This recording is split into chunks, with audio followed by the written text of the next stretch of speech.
యుద్ధం సాధించాడు ఇవాళ పో. Hello friends, welcome to our channel. చాలా రోజుల తర్వాత అయితే మేము గాలాలు పట్టుకొని చేపలు పట్టనీకి అయితే పోతున్నాం. మేము ఎప్పుడు చేపలు పట్టనీకి పోయినా కూడా పని తక్కువ, ఓవరాక్షన్ ఎక్కువ అయితే చేస్తున్నాం. ఇవాళ అయితే మనిషికి 10 రూపాయలు వేసుకొని 30 రూపాయల మైదా పిండి తీసుకొని అయితే యుద్ధానికి బయలుదేరినాం పక్కూరికి. ఈ 30 రూపాయల పిండితో మనిషికి 500 కూలి పడాలని అయితే గట్టిగా ఫిక్స్ అయ్యి అయితే వచ్చినాం. గుంజినవా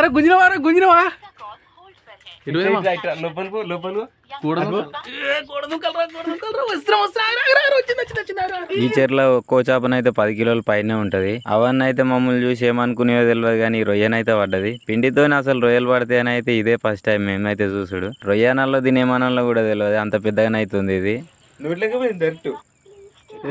యుద్ధం సాధించాడు ఇవాళ పో. ఇంత పెద్ద పడతాను అసలు అనుకోలేరు. నేను ఇంటికే అనుకున్నదాన్ని. గాలం వేసే మొత్తానికి ఇది పడ్డది. తలకాయ అంత పొడుగు ఉంది.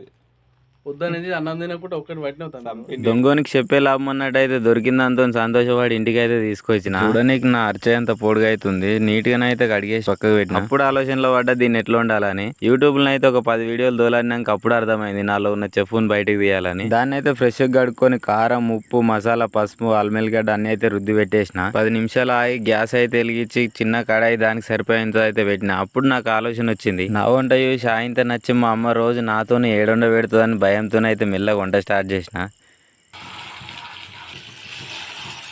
మంచిగా 2 సైడ్లనైతే కాల్చి ఇంటర్నేషనల్ చెఫ్ లెక్క మంచిగా సర్వ్ అయితే చేసిన. ఫస్ట్ మా అమ్మకి ఇచ్చి టేస్ట్ ఎట్లుందో చెప్పు అని చెప్పిన. సగం తీసుకో, మంచిగానే ఉంది ఇది.